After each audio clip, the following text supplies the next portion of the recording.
The Bible doesn't start with the creation of man. It starts with the erasure of something else. And the first lie most people absorb from Genesis is that it's a beginning. That's false. The original Hebrew in Genesis 1 verse 1 doesn't say, "in the beginning." It says Bereshit, which literally means in a beginning. Not the beginning. That's an indefinite article in Hebrew grammar. Meaning, the text opens in the middle of a timeline, not the start of one. That's not interpretation. That's linguistic fact. The verse that follows is even worse for traditional theology, and the earth was formless and void. Tohu va bohu. This isn't nothingness. This is chaos. Not the absence of form, either ruin of it. This language mirrors Jeremiah for verse 23, which uses the same phrase to describe a destroyed world. Not an uncreated one, a collapsed one. That means Genesis begins after a disaster. A failed state. A wiped slate. This is not original creation. This is reconstruction after annihilation. Then comes the structural problem nobody wants to address. Genesis 1 verse 26, "Let us make man in our image, after our likeness." That's not symbolic. It's grammatical. Let us. Plural imperative. The word for God used here is Elohim. Grammatically plural. In Hebrew, the im suffix denotes plural masculine nouns. You don't get to twist that. You don't get to spiritualize it out of grammar. That is a multiplicity of divine figures, not a singular creator. Now look at the actual mechanics of this creation. Genesis 1 describes a humanity created male and female, simultaneously, not in sequence. No rib. No garden. No commandments. This humanity is given dominion over the earth. They are blessed. There's no tree. No restriction. No punishment. This is not the story you were taught in Sunday school. Because this isn't the Adam you were programmed to see. Then Genesis 2 happens. And everything shifts. Abruptly. Violently. The tone changes. The timeline changes. The method of creation changes. Suddenly, the Lord God, now using the Tetragrammaton YHWH Elohim, forms a man from the dust. Alone. Not both sexes. Just one. This is a different character. This is not the same Elohim from Genesis 1. This is a specific deity with a specific agenda. You want textual proof this is a rewrite? Compare the structure. Genesis 1 follows a divine blueprint: light, sky, land, vegetation, stars, animals, then humanity. Genesis 2 reverses it. Man is made before plants exist. Before rain falls. Then the garden is planted after the man. Then animals are made after the man to find him a helper. None are suitable. Then woman is made from the man's side. This isn't order. This is improvisation. Now let's get even sharper. Genesis 1 verse 31, God saw all that he had made, and behold, it was very good. That's a final seal. A closure. Creation completed. But then Genesis 2 verse 4 says, "These are the generations of the heavens and the earth when they were created." Generations, toldart in Hebrew, refers to lineages, not sequences of events. That word is only used for genealogical descent. That means Genesis 2 is not retelling Genesis 1. It's starting a new story.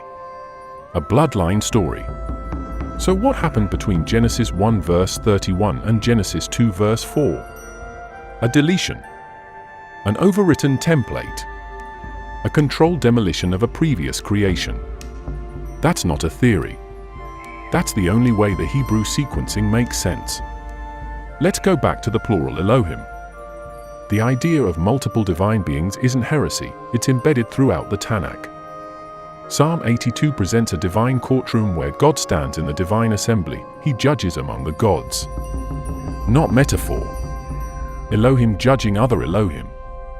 Then the line, "You are gods, sons of the Most High, but you will die like men." These are not angels. These are divine figures being condemned to mortality. Why? Because they failed their governance. Because they corrupted something.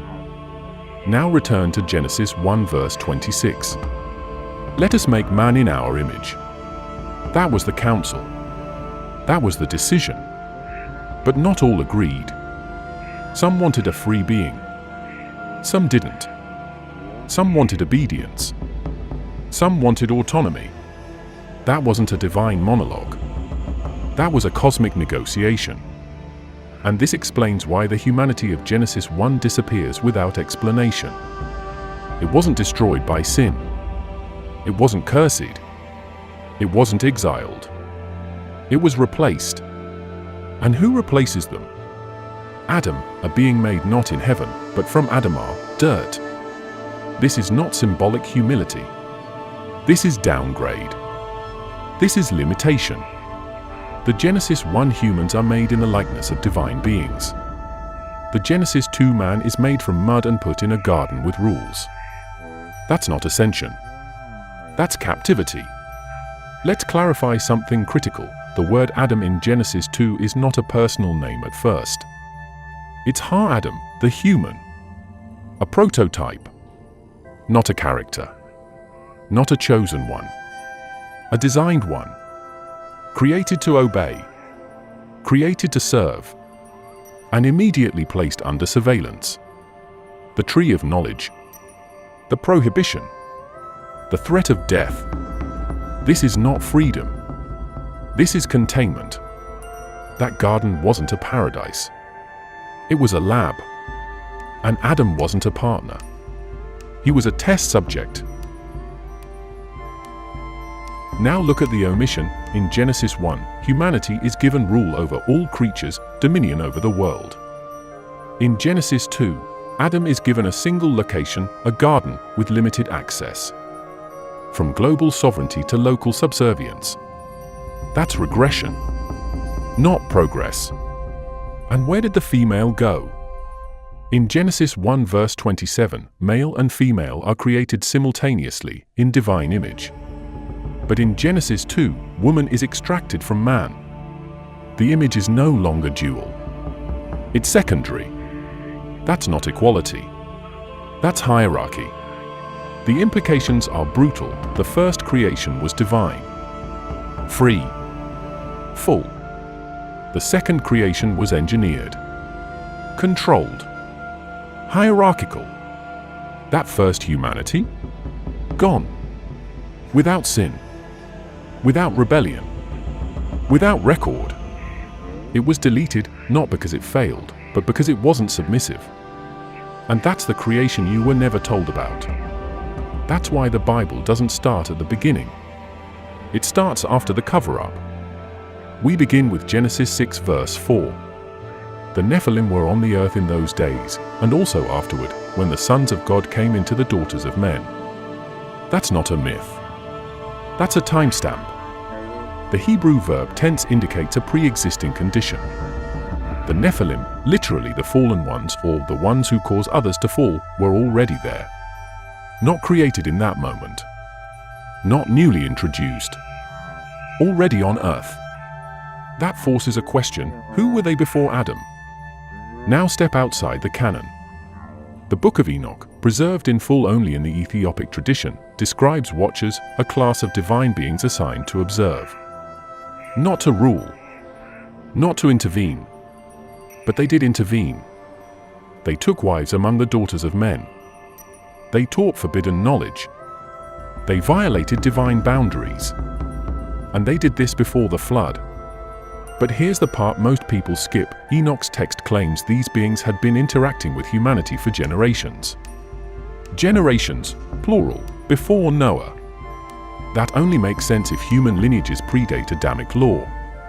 In the Dead Sea Scrolls, fragments of the Book of Giants describe offspring of these watchers not just as abominations, but as rulers, architects, and warriors. They had civilizations. They built cities. They fought wars. These weren't animals. These were sentient beings, and they were wiped out. The Zohar, foundational to Jewish mysticism, states directly, before Adam, there were other Adams. That's not poetry. That's doctrine. The commentary explains that there were cycles of creation, where other human-like entities existed and were destroyed. Not because they sinned, but because they were not part of the intended order. Midrash Rabbah on Genesis 8 verse 1 references 974 generations existing before Adam was created. Again, not metaphor. The rabbis calculated that from Psalm 105 verse 8, which says God remembered his covenant for 1,000 generations, and Deuteronomy 7 verse 9, which affirms the same. But the genealogical record from Adam to Moses only covers 26 generations. That means there were at least 974 generations unaccounted for before Adam. The Midrash confirms it, they were destroyed before Adam was placed in Eden. In 2 Esdras 6:54-56, an apocryphal text preserved in the Latin Vulgate, the speaker says, "On the 6th day you commanded the earth to bring forth before you man, and you made him Lord of all things. But of the other people who also come from Adam, you have said they are nothing." That verse introduces a theological rupture. Other people existed. They descended from Adam, but were not counted as part of the chosen line. If exclusion is possible among Adam's descendants, then separate lines, possibly from non-Adamic origins, are not just possible, they're implied. Ancient Sumerian tablets, far older than the Genesis scrolls, describe a creation of humans by gods called the Anunnaki. These humans served the gods but later rebelled. The texts call them the first men, not in moral terms, but chronological. Their purpose was labor, not worship. That's Mesopotamian, but when compared with the Genesis structure, it creates a troubling overlap.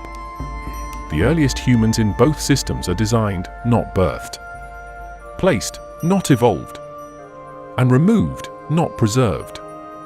In the Book of Jubilees, chapter 4, the descendants of Cain established cities and societies independently of Adam's righteous line.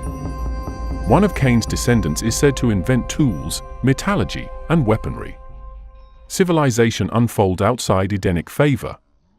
That means history, not just sin, happened beyond the garden. Cain's exile doesn't lead to desolation. It leads to development. He builds a city. He marries. There is no biblical account of where his wife came from. The assumption that she was Adamic is not textual. It's theological retrofitting. Let's isolate that. Cain built a city. Not a tent. Not a home. A city. That requires population, organization, and infrastructure. None of those can arise from a 4-person family. The biblical text doesn't account for this because it wasn't designed to. The existence of non-Adamic populations was not addressed. It was assumed. Because the authors were responding to existing oral histories where multiple races of beings already populated the earth. The Book of Baruch, another deuterocanonical text, suggests that Adam's line was a specific covenantal group, not the full scope of mankind. The language draws a line between the people of the law and the people of the land. 2 categories. 2 lineages. One with covenant, one without, and both coexisting. Now step into the historical theology of early Christianity. Origen of Alexandria, one of the most influential church fathers, openly speculated, based on Hebrew traditions, that souls were created before their bodies. His theory was banned. But it was rooted in something older, the idea that spirits or beings existed before their physical forms. This matches Enoch. It matches Jubilees. It matches the Gnostic framing of pre-Adamic intelligence. The Gospel of Philip, a Valentinian Gnostic text, states plainly, Adam came into being from 2 virgins, the spirit and the earth. That is not allegory. That is the dual origin model, a material human formed from clay, and a spiritual human descending from a higher plane. 2 models of humanity, not one. The spiritual human predates Adam. The clay human is Adam. The spiritual human fell. The clay human was designed to trap or replace it. In the Pistis Sophia, the soul is described as descending through hostile powers into a body of corruption. The material world is governed by archons. Their job is not to liberate souls, but to bind them. This doctrine views the Adamic system as a response to rebellion in the heavens. Not punishment for sin, but containment of knowledge. Even Islamic tradition preserves a parallel. In Surah Al-Baqarah 230, Allah announces to the angels, "I am going to place a vicegerent on earth." The angels respond, "Will you place upon it one who will spread corruption and shed blood?" That is before Adam is made. The objection is not hypothetical. It is based on precedent. The angels remember someone, or something, before Adam that caused destruction. That can't be Adam. He hasn't been created yet. And this is the fracture most theologians refuse to touch. Every tradition, Jewish, Christian, Islamic, Gnostic, Mesopotamian, includes a reference to pre-Adamic entities. They are either destroyed, exiled, or erased. And they are always replaced. That's not coincidence. That's pattern. When texts mention sons of God seeing the daughters of men, that's not poetic contrast. That's taxonomy. Two different categories of beings. Divine and human. Coexisting. Mixing. Clashing. And eventually being judged. Genesis 11 describes the Tower of Babel. The people of earth speak one language. They build a tower to reach heaven. God descends and scatters them. But why is that offensive? The text never says they sinned. It says they were united. And that unity was seen as dangerous. That's not morality. That's threat response. These were people with knowledge and intent. Not primitives. Not sinners. They were suppressed. That suppression echoes the same strategy seen in Genesis 2, containment of awareness. The tower event mirrors Eden. The knowledge was cut off. The access was removed. The system was reset. Genesis 1 verse 26 contains a plural conversation, "Let us make man in our image." It is not the only time in Scripture that God speaks in the plural, and it is not accidental. The plural form Elohim is used repeatedly, yet English translators reduce it to a singular term, God. That translation is doctrinal. It is not linguistic.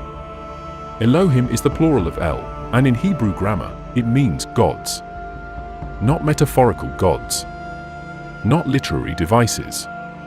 Divine beings, plural, acknowledged within the oldest strata of Israelite theology. Psalm 82 makes the hierarchy explicit. It opens, "God stands in the divine assembly, he judges among the gods." The Hebrew uses Elohim twice in a single sentence. The first refers to the Most High, the second to the council beneath him. This is a real structure. A ruling assembly. And in this courtroom scene, the Most High condemns these other gods. "You are gods, sons of the Most High, but you will die like men." That is a sentence of judgment against spiritual beings, not humans. This scene does not reflect myth. It reflects a system of divine governance with multiple participants. Deuteronomy 32 verses 8 to 9 preserves another fracture point. The Masoretic text was edited to erase it, but the original reading, preserved in the Septuagint and Dead Sea Scrolls, says this: "When the Most High gave the nations their inheritance, when he divided mankind, he fixed the borders of the peoples according to the number of the sons of God. But the Lord's portion is his people, Jacob his allotted inheritance." The implication is that other nations were assigned to other divine beings. Israel was reserved for Yahweh. That is not monotheism. That is covenantal separation inside a divine bureaucracy. In Job 1 and Job 2, that sons of God, Ben Elohim, gather before Yahweh. Among them is the accuser, Satan, a role, not a name. This assembly is not symbolic. It is a repeated function of divine protocol. These sons are not humans. They are cosmic functionaries. They present themselves in reporting structure. They are assigned roles. They give updates. There is order. And there is tension. This is not a parable. This is divine administration. The book of Daniel gives even more precision. In Daniel 10, a heavenly messenger tells Daniel he was delayed for 21 days by the prince of Persia until Michael, one of the chief princes, came to help. These are not human kings. They are spiritual rulers over geopolitical regions. The Hebrew word Sar means prince or commander, and it is used here to describe divine beings with territorial jurisdiction. Michael is called the Sar of Israel. The implication is that every nation has a spiritual overlord, and not all of them are aligned. 1 Kings 22 offers a recorded conversation from the divine council. The prophet Micaiah says, "I saw the Lord sitting on his throne, and all the host of heaven standing beside him." The Lord seeks a solution to mislead King Ahab. Various spirits propose strategies. One says, "I will be a lying spirit in the mouth of his prophets." The Lord approves. This isn't allegory. This is administrative strategy within a heavenly council. Spirits offer plans. The Most High selects. Authority is shared. Decision-making is negotiated. Ancient Ugaritic texts provide parallel frameworks. The god El presides over a council of divine sons called the Bien Illinois. The similarities are not coincidence. Early Israelite religion did not deny the existence of other gods. It denied their legitimacy. Yahweh was seen as El Elyon, the Most High, but he ruled among others. Monotheism was a later development. The earlier texts affirm divine plurality. The divine council is not a fringe theory. It is the original structure of the Hebrew cosmos. The Most High presides. Beneath him, divine sons manage regions, elements, judgments, and nations. Humanity is introduced into this order, not at the top, but as a subject of governance. The phrase, "Let us make man in our image," is spoken by this collective. The image is not physical likeness. It is status. Humanity is modeled on beings with delegated authority. That model was not stable. The Genesis account describes a rupture. A being made in the image of multiple gods implies access to authority, knowledge, and decision-making capacity. But what happens next is silence. The humans are created. No council speaks again. No us is mentioned after that line. The story retracts into singularity. Authority collapses inward. What began as plural ends in one. Later texts fill in the gaps. The Apocalypse of Abraham, a pseudepigraphal text, describes a scene where Abraham sees the heavens opened and witnesses the throne of the Most High surrounded by fiery beings, each carrying out cosmic tasks. One of them, named Yahweh, serves as mediator, a being with authority over angels and nations. This delegation echoes the council structure. It did not vanish. It was hidden. In the Book of Enoch, the Watchers were originally members of this council, assigned to observe the earth. They violated their mandate by descending, taking wives, and teaching forbidden knowledge. Their offspring, the Nephilim, destabilized the order. The council judged them. They were bound, exiled, and erased from memory. Their story was not told in the canon. It was preserved in fragments because their actions shattered the chain of command. Isaiah 24 verse 21 refers to a day when the Lord will punish the host of heaven in heaven and the kings of the earth on earth. Two realms. Two categories of rebellion. Two groups under judgment. The host of heaven are not stars. They are divine entities. Their punishment implies prior failure. Not passive rebellion, active insubordination within a structured order. Ezekiel 28 exposes the anatomy of that failure. The passage speaks to the king of Tyre, but the language shifts into cosmic territory.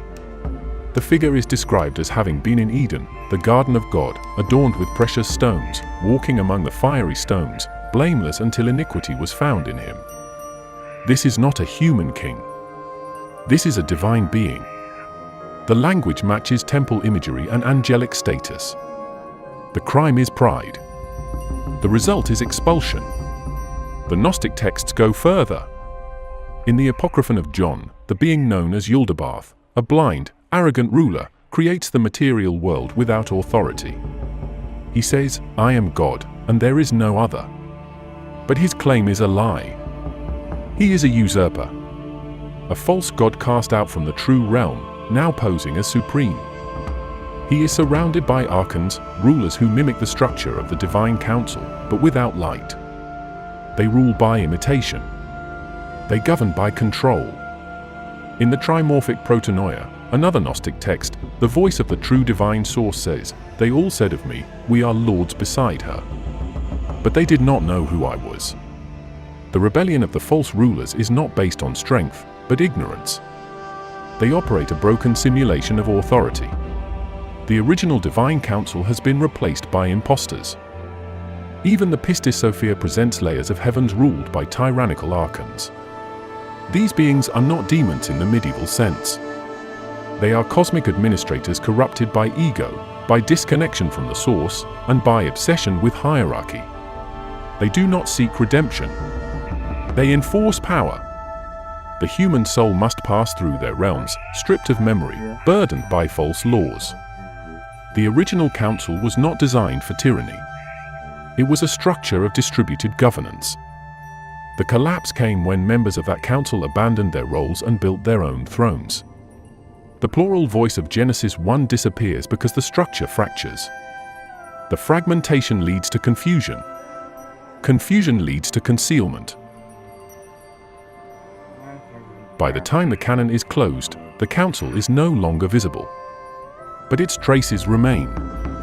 The plural language, the punished gods, the regional rulers, the forbidden knowledge, the war in heaven, the spiritual bureaucracy.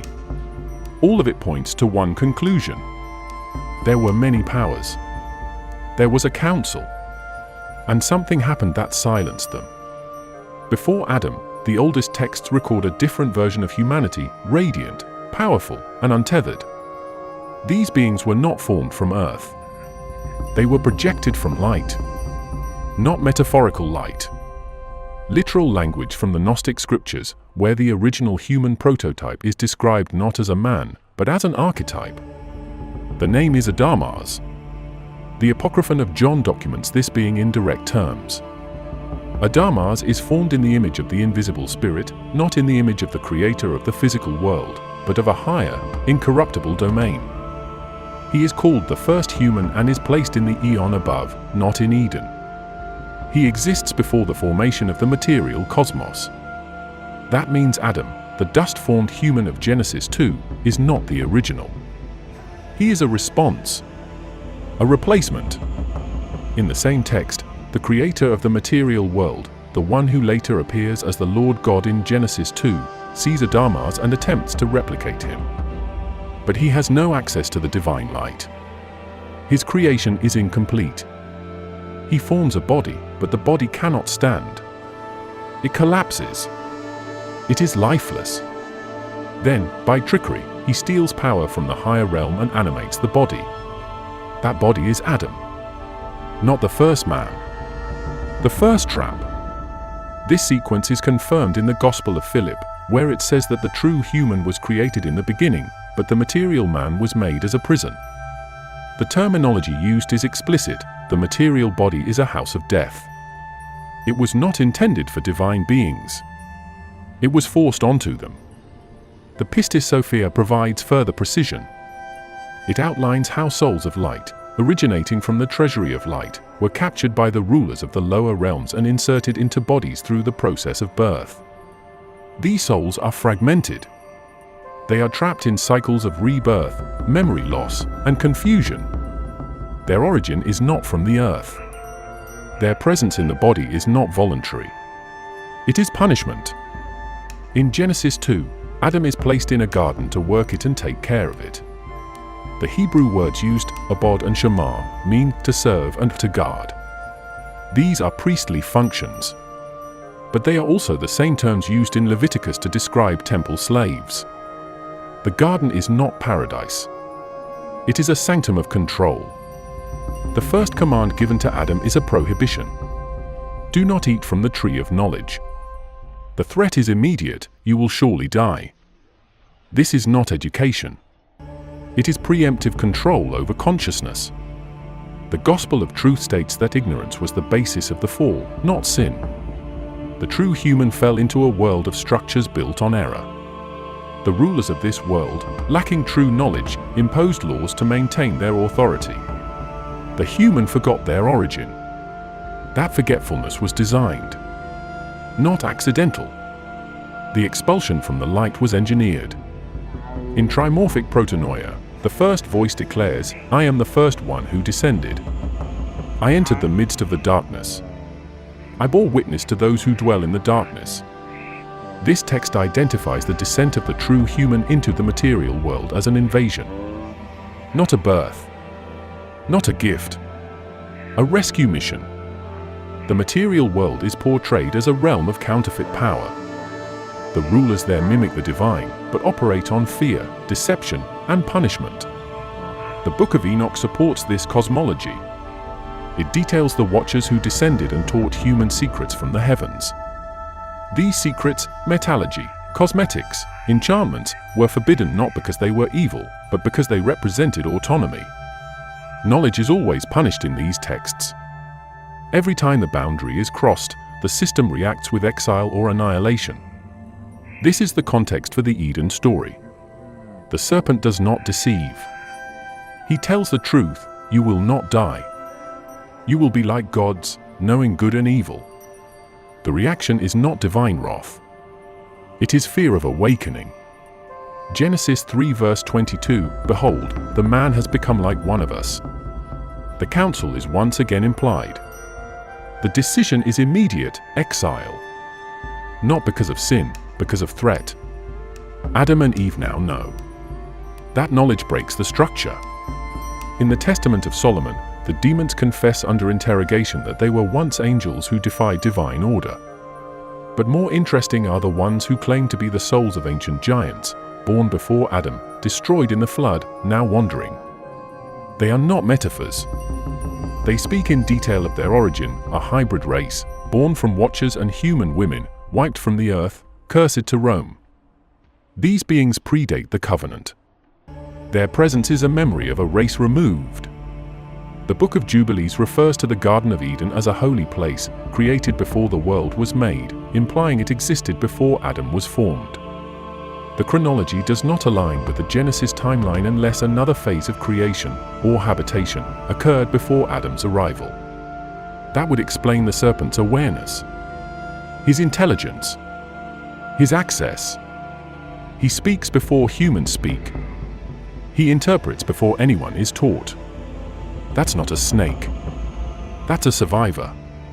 The Dead Sea Scrolls confirm that there was a priesthood established by God before the creation of the current world. The songs of the Sabbath sacrifice describe angelic liturgies, praises sung in the heavenly temple by beings who predate Adam. These beings have roles, names, and functions. They were not created after man. They were officiating before Eden was planted. The Book of 2 Baruch tells of a time when the earth was filled with other creatures who were removed before the formation of the current human race. It says that their works were judged and found wanting, not by sin, but by design incompatibility. They were not suitable for the plan. That plan is never defined in the text, only enforced. In the hypostasis of the archons, the rulers attempt to rape the image of the first woman, Noria, who is not Eve. She resists. She calls on the high divine power. The rulers are rebuked. A fire consumes their cities. This event is not recorded in Genesis, but it mirrors the erasure seen in other pre-Adamic traditions. Noria, as a representative of the first light human, survives an extinction event. Her memory is suppressed. This is why the Genesis narrative begins with a reboot. It does not start with first creation. It starts with aftermath. Eden is not a beginning. It is a restart. Adam is not the prototype. He is the second draft. The first humanity, the beings of light, the children of Adamas, the offspring of higher eons, were removed. Not by natural decay. By force. The removal was not accidental. It was strategic. They had knowledge, and knowledge was always the threat. The book of Revelation describes a war, not between nations, between orders of existence. Michael and his angels fought against the dragon, and the dragon and his angels fought back. That's Revelation 12 verse 7. This isn't symbolic. This is a documented schism in the highest domain. One side is purged. The text says there was no longer any place for them in heaven. That's expulsion, not annihilation.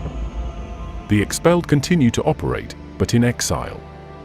The text defines the dragon as that ancient serpent, a title linking him directly to Eden.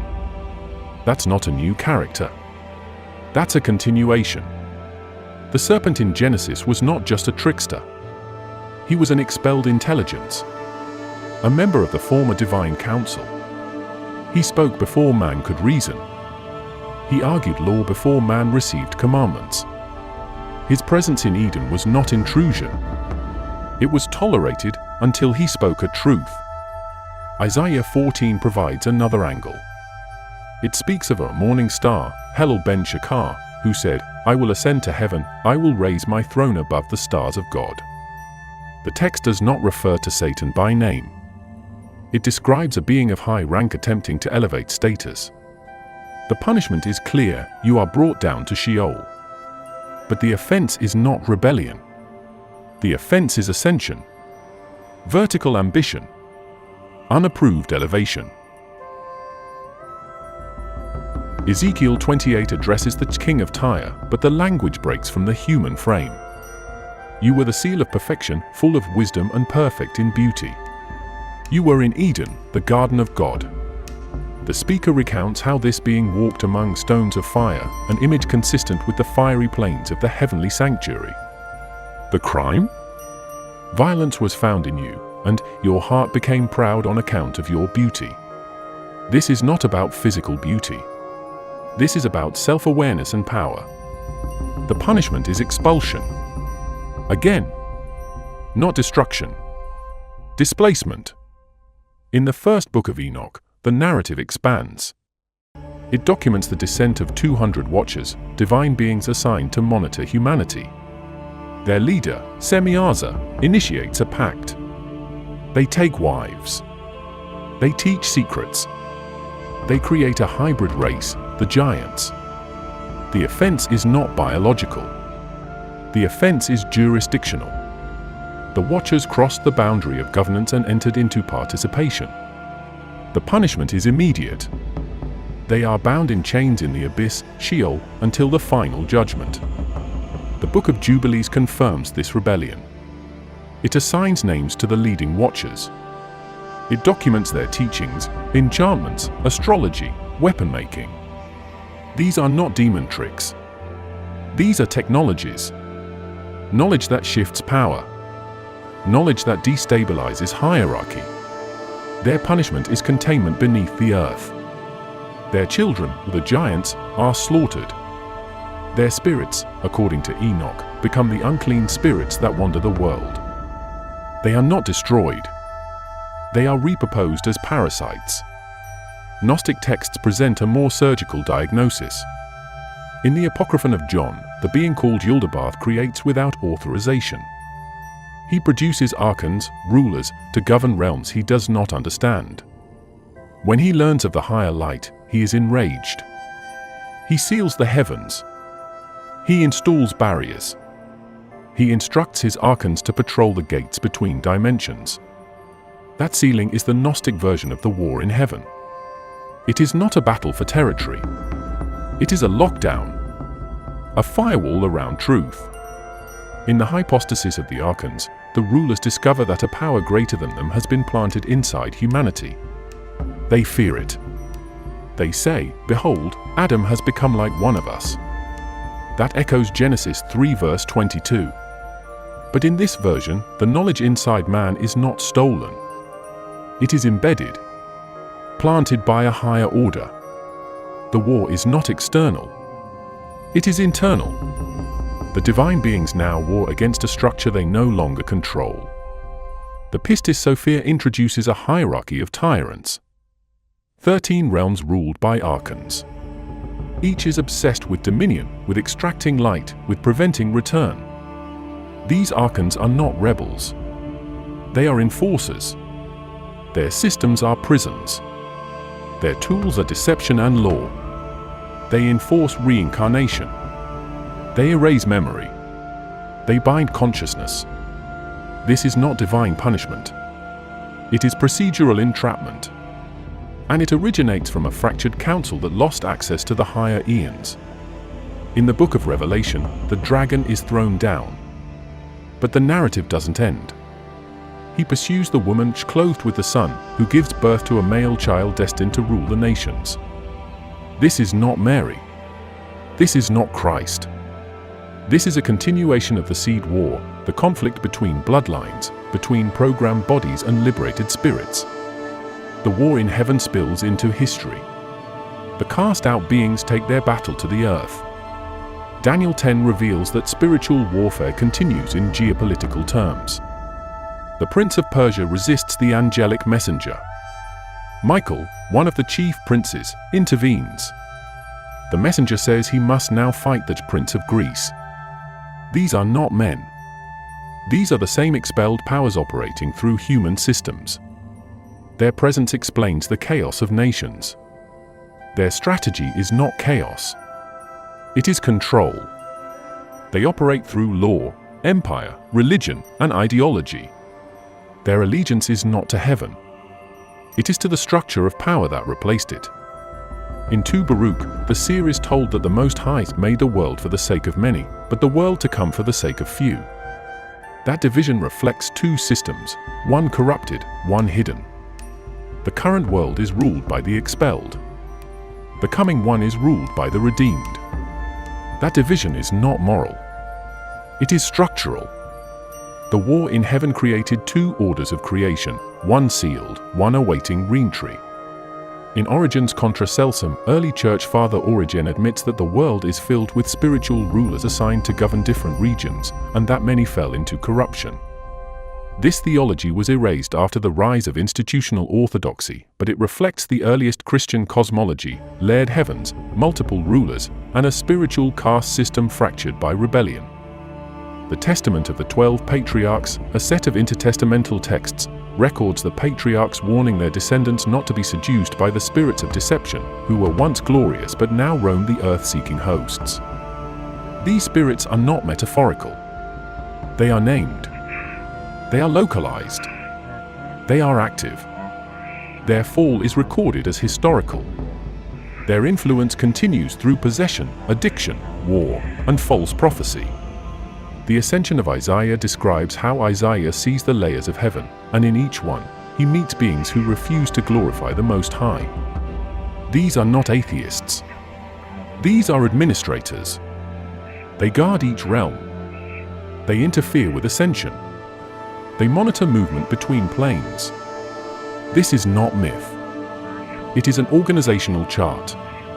Isaiah is shown that only one, the beloved, will be able to pass through all realms without being recognized. This is not because of disguise. It is because of authority. The expelled powers do not recognize legitimate power anymore. They only recognize hierarchy. And their hierarchy is broken. The Gospel of Judas describes Jesus laughing at his disciples for worshipping the God of this world. He tells Judas privately that he will betray him, not as a failure, but as a liberation. Jesus says Judas will sacrifice the body that clothes him, and in doing so, open the gateway. The other disciples serve the lesser gods. Judas alone hears the truth. This gospel is not heresy. It is a record of fracture. The war in heaven continues within religious systems that pretend unification. The Nag Hammadi codices repeat the same structure. A war in heaven creates a sealed-off cosmos. The expelled rulers impose laws. They punish souls. They replicate divine structure without divine essence. The human body becomes the battleground. The mind becomes the fortress. The original council is gone. What remains is a regime. The war in heaven was not won. It was institutionalized. And Adam's world was the reboot. Genesis is not the beginning. That's not interpretation, that's grammar. The Hebrew phrase Bereshit bara Elohim et hashamayim v'yet haaretz does not say, in the beginning. It says, in a beginning. The indefinite form confirms that what we read as the first verse of the Bible is not a starting point. It's a re-entry. The verse continues, and the earth was tohu v'ebohu. That term does not mean formless and void as English translations suggest. It means wasted and desolate. It's used again in Jeremiah for verse 23 to describe the aftermath of judgment, not the condition before creation. Genesis opens not with the birth of the cosmos, but with the cleanup of one. The verbs that follow, hovering, separating, gathering, are not acts of original creation. They are reordering commands applied to an already existing system that had collapsed. This is not a hidden message. It is visible in the structure of the text. Each day begins with, and God said, not and God created. The light is not created on day one. It is revealed. Let there be light, not I make light. The dry ground is not created. It is uncovered. Let the waters be gathered so that dry land may appear. That implies the land was already present, just submerged. The stars, sun, and moon are not invented from nothing. They are set in the expanse, not formed. This is language of reinstatement, not invention. The Book of Enoch states that before the visible creation, there were layers of heavens already in operation. The first heaven is where the stars were placed. The second is where rebel angels were imprisoned. The third contains the tree of life. The fourth houses the sun and moon. These levels are described in detail before humanity is even mentioned. The cosmology does not begin with Adam. It begins with an established, multi-layered cosmic order that predates Genesis 1. The Secrets of Enoch, preserved in Slavonic, expands that model. It describes a realm created before time, where beings operate outside seasons, outside decay. Enoch is brought there and told that these levels were established before the foundation of the earth. He's shown temples, thrones, and orders of beings that existed before the formation of matter. The architecture of the universe was not built around Adam. It was retrofitted to contain him. In the Book of Jubilees, the division of time into weeks, years, and jubilees occurs before Adam is formed. The calendar is not a human tool. It is a divine imposition. The structure of time, sacred days, appointed feasts, Sabbaths, predates humanity. That calendar is given to angels. It is maintained by watchers. Adam inherits it. He does not initiate it. The Zohar says the Torah was written before the world was created. The letters were created first. Then the language. Then the narratives. Meaning, the text itself acknowledges a phase before manifestation, where codes and blueprints existed. Creation begins as interpretation, not explosion. And what is interpreted depends on who's reading it. In the Gnostic text Gnostos the Blessed, the origin is described as a realm of silence. Not because nothing existed, but because what existed had not yet been named. The text opens with a declaration that the invisible spirit existed before all, surrounded by perfect eons, none of which knew division, shadow, or corruption. These eons, eternal, intelligent principles, were not created. They were emanated. They existed in stillness. The act of creation was not a burst, it was a rupture. A breakdown in symmetry. The trimorphic protonoia echoes that view. It speaks from the voice of the first thought, the primal awareness. She declares, I am the movement that exists in all being. I am before those who are before. She existed in the silence, she says, and from her came sound, then word, then order. The implication is unavoidable, speech itself was not part of the original order. It was a reaction to separation. Genesis begins with and God said. But the Gnostic frame begins with what God did before speaking, the phase that mainstream theology ignores. The Apocalypse of Adam says Adam was taught the truth of his origin before the creator of the physical world arrived. He tells his son, the God who created us is not the true God. He speaks of a light, a kingdom, and a race that existed before the rulers. The structure described by Adam is older than Eden, older than the fall, older than the Genesis account. Adam doesn't treat his creation as a beginning, he treats it as a betrayal. The Pistis Sophia records that before the physical cosmos was sealed, there was a treasury of light, inhabited by perfect beings who never fell. These are not spirits of the dead. They are pre-cosmic intelligences. They do not descend. They do not reincarnate. They are stable, self-generated, and uncorrupted. This realm was cut off when the rulers, the archons, created the sealed heavens. Their structure was not innovation. It was restriction. The Book of 2 Esdras admits that many worlds were made before this one. In 2 Esdras 6:38-39, it states, O Lord, you spoke on the first day of creation, let there be heaven and earth, and you made them. And on the second day you created the angel of the Spirit. The sequence is clear, angels before Adam. Structure before biology. And in chapter 7, Ezra asks, if you hated your creation, why did you create it? The answer is chilling, many have been created, but few will be saved. That's not a metaphor. That's a statement of systemic design, a design that includes deletion. Islamic scripture preserves this tension. Surah Al-Baqarah 2:30 opens with a declaration from Allah to the angels, I will place a Khalifah on the earth. The angels object. Will you place someone who will spread corruption and shed blood? The reply is, I know what you do not know. The objection is not random. It's based on precedent. The angels had seen prior creations fail. They had seen blood before Adam. The silence of the Quran before this verse is not emptiness. It is loaded memory. The Testament of Reuben says explicitly that the Lord destroyed 9/10 of mankind before the flood. Those numbers don't fit the Genesis account unless another race existed before Adam's lineage took center stage. Reuben warns his sons to resist the spirits of the former race, spirits that wander without flesh. These are not allegories. These are survivors of a pre-Adamic purge. In the Nag Hammadi text on the origin of the world, the narrator describes a cosmic mother, Pistis, who gives birth to a faulty ruler, Yaldabaoth. He sees a reflection of divine light and creates the first human body to trap it. But the soul placed into that body predates his system. It resists. The rulers panic. They try to erase what they cannot control. The silence before Genesis was not a peaceful void. It was the standoff before rebellion.